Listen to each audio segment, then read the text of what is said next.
Hello बच्चों, चलिए प्रश्न को देखते हैं। प्रश्न है असेशन यानी कथन दिया गया है खनिज खुदाई के द्वारा भूपर्पट्टी से प्राप्त होने वाले प्राकृतिक रासायनिक पदार्थ होते हैं। वहीं पर कारण यानी रीजन दिया गया है खनिजों को अयस्कों के रूप में भी जाना जाता है। विकल्प ए दिया गया है both A and R true and R is the correct explanation of A. B दिया गया है both A and R true but R is not the correct explanation of A. C दिया गया है A is true but R is false. D दिया गया है A is false but R is true. और ई दिया गया है both A and R false. तो देखिए यहाँ पर बात करें प्रश्न की मुख्य अवधारणा की। मुख्य मुख्य अवधारणा। तो देखिए यहाँ पर समझें, पहले हम एक स्टेटमेंट को समझें जो कि यहाँ पर कुछ इस प्रकार से होगा कि सभी अयस्क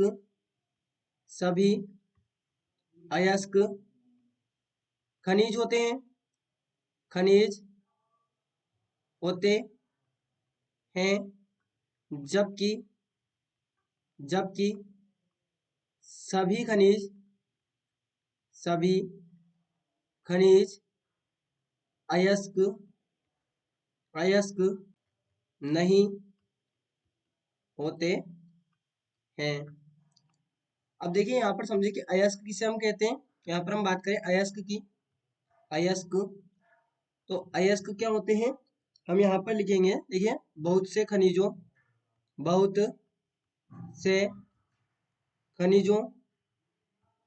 खनिजों में से जिनमें धातु पाई जाती है, जिनमें धातु पाई जाती है, धातु पाई जाती है, केवल कुछ ही धातु केवल कुछ ही धातु प्राप्त करने के लिए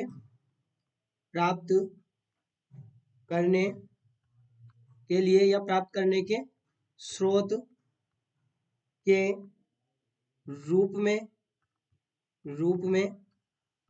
प्रयुक्त होते हैं और ऐसे खनिजों को हम अयस्क कहते हैं।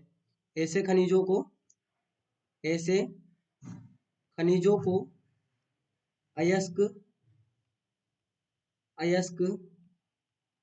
कहते हैं। अब देखिए यहाँ पर एक चीज और समझें कि हमने क्या कहा कि खनिज यहाँ पर जो होते हैं वे अयस्क हो सकते हैं, लेकिन यहाँ पर हम ऐसे कहना चाहते हैं कि जो अयस्क है, जितने भी अयस्क है वो सभी यहाँ पर खनिज होंगे क्योंकि अयस्क क्या है, खनिज का ही एक रूप है।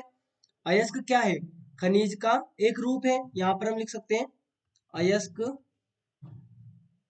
को खनिज